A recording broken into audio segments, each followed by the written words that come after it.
김병기 원내대표께서는 김민석 후보자 국민께 신뢰를 드릴 것으로 확신한다. 그리고 만사를 제쳐놓고 민생 추경안부터 처리하자. 아마 이제 상대가 계속 아웃복싱하듯이 여러 가지 그 피해 다니면서 그런 측면이 있는 것 같습니다. 그래서 추경 가장 급하게 지금 처리하자라고 추경 제안을 하고 처리하려면 있고요. 아시다시피 예결특위가 빨리 구성이 돼야 되거든요. 그렇죠.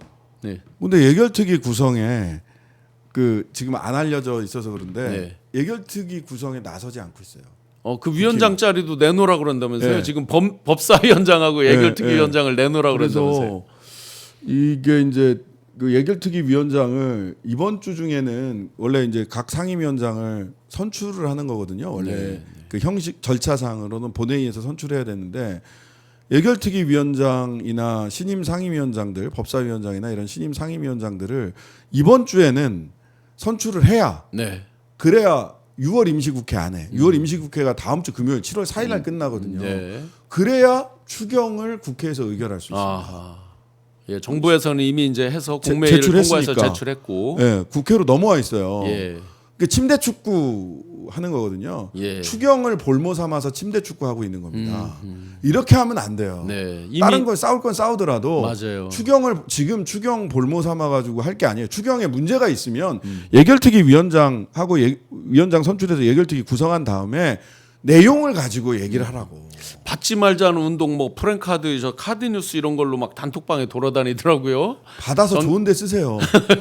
아니 그러니까 누가 뭘 받지 말자야. 안 받을 방법이 없어. 그리고 어느 분들이 SNS에다가 그래 받기 싫은 사람 주지 말자 하고. 아니 근데 받기 싫은 사람 이거 행정력 낭비고요. 네. 그리고 그러다 보니까 일단 일괄해서 주는 부분들이 있거든요.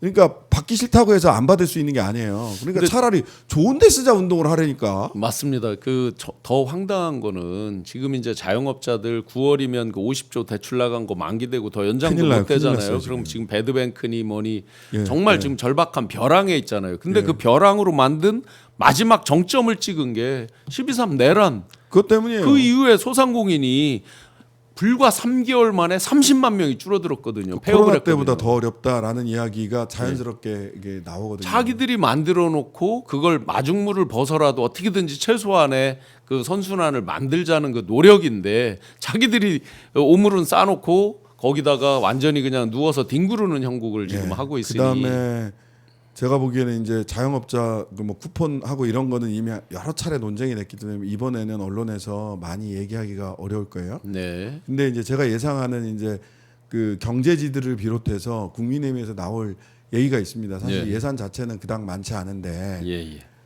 그 소위 채무조정 프로그램 있잖아요. 네. 그걸 가지고 포퓰리즘 도덕적 K라고 이미 열심히 갚은 사람만 뭐 손해 보냐 그 이미 뭐 하더라고요. 그 얘기. 그래서 예. 실제로 안이 이제 예결특위에서 본격적으로 다뤄지기 시작하면 지금은 아예 예결특위를 못 만들게 하는 게 이제 저쪽의 작전이었다면 만들어질 수밖에 없거든요. 그럼 이제 그 다음에는 내용을 놓고 얘기를 하는데 사실 예산이 많이 들어가지도 않아요. 사실 네. 채무조정 프로그램에. 그리고 윤석열 때도 채무조정 프로그램 많이 했어. 그 이미. 채무조정 프로그램에 예산 세우는 게 총 8천억이고요. 그것밖에 안 돼요. 네, 4천억을 요번에 이제 하는 거인데 예. 그걸 갖고 지금 전체는 이제 30조 추경이죠. 전체를 예, 해보면 30조 중에 4천억이야. 네네. 8천억인가 4천억인가 하여튼간에 총 8천억인데 이번 1차는 이제 4천억 예, 일단. 그러니까 얼마 되지도 않아요. 예. 근데 그게 가져오는 너무 잘하시지만 우리 뭐 경제 전문가시니까 가지고 오는 이 다중 채무자들한테 새로운 삶을 예. 열어주는 거거든요. 그렇죠. 네. 그리고 늘상 해오던 거야. 어차피 7년이 넘어가가지고 7년이 넘어서 이거를 채권을 회수하는 게 거의 불가능해. 네. 그러면 이 사람을 계속해서 그 늪에다가 하는 것보다는 그 채권을 사서 소각한다는 거 아니에요. 그렇죠. 이건 원래 하던 일이고 신용보증기금이나 맞습니다. 여러 군데서 하던 일이고 예. 그래서 사실은 저는 신중하게 하시는데 제 입장에서는 조금 더 적극적으로 했으면 좋겠다라는 네. 거거든요. 채무조정. 예. 사실 채무조정 프로그램이 적은 돈으로 국민들을 빛의 나락 그 고통으로부터 구해낼 수 있는 굉장히 효과적인 프로그램이거든요. 그리고 우리 그 나라 돈으로 빚 갚아주고 경영 지원하고 법인세 다 깎아주고 하는 거. 즉 그 재벌들한테 돈 쓰는 거는 투자고 경영 지원이고 네. 가난한 사람들한테 돈 쓰는 거는 도덕적 해이고 네. 낭비입니까? 그 도덕적 해이 지적도 말도 안 되는 게요. 노력 안 한 분들을 무조건 탕감해 준다는 게 그럼요, 아니거든요. 지금 그럼요. 이제 의원님께서 설명 예. 주셨듯이.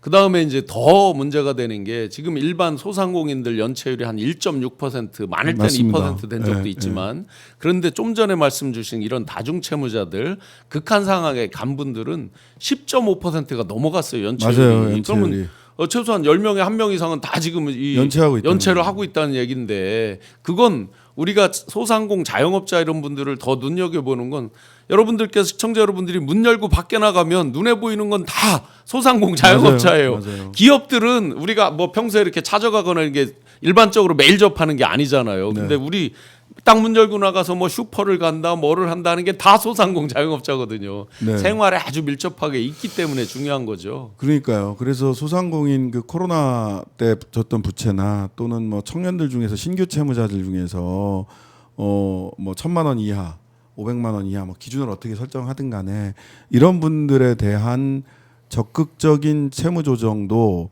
저는 필요하다라고 생각을 하고 대통령께서는 굉장히 사실은 저는 굉장히 신중하게 채무 조정을 했다라고 생각을 해요. 이번 아까 그 룰라 경제에 대해서 신중하게 뭐 그렇게 굉장히 신중하게. 접근을 했는데 네네. 저로서는 제가 뭐 깃발을 들고 적극적 채무 조정을 좀 해야 된다. 네. 경기도에서 해봤어요. 네네. 그 재윤경 의원이 이사장으로 있었던 주빌리처럼 주빌리 은행 네네. 이게 이제 주빌리 은행을 해서 경기도 안에서 적극적 채무 조정을 할 수 있는 새로운 그 배드뱅크 같은 걸 만들어서 해보셨거든요. 그리고 그게 얼마나 서민 경제를 활성화시키는데 도움이 되는지를 직접 경기도에서 해보셨고 성남시 경기도였나 성남시였나 헷갈리는데 네네. 경기도였던 것 같아요. 여튼 재윤경 전 그 의원이 그거를 직접 하셨기 때문에 저는 신중하게 첫 발을 내디디시되 올 하반기 그다음에 내년까지 가면서는 조금 더 우리 코로나 때문에 고통받았던 소상공인들 그다음에 청년층 신규 대출 때문에 20대부터 다중채무자가 되는 이런 것들은 좀 막아야 되지 않나. 맞습니다. 저는 이 정책 기조에 대해서 이들이 과연 비판할 자격이 있는가에 대해서 없어요, 화가 나는데요. 없어요. 항상 그들이 주장하는 게 보수가 정권을 잡으면 스몰 가버먼트라고 얘기를 하고 뭐 그레이트 코리아, 그레이트 아메리카를 이제 흉내내는 거죠. 그래놓고 맞아요. 국가 부채는 왜 이렇게 늘어났습니까? 국가부채 엄청 맨날 건전재정 하더니 건전재정을 한 번도 한 적이 없어 3년 내내. 그리고 소상공인 부채는 왜 1130조까지 왜 간 거예요? 그러니까요. 본인들이. 그러면 이게 어느 특정 정권의 탓도 아니지만 네. 이걸 해결하기 위해서 노력하는 거에 대해서는 협조를 해야 될 거 아니에요. 그러니까요. 그리고 그 기재부에서 맨날 세수 추계 엉뚱하게 해놓고 네, 그 맞습니다. 책임져야 됩니다.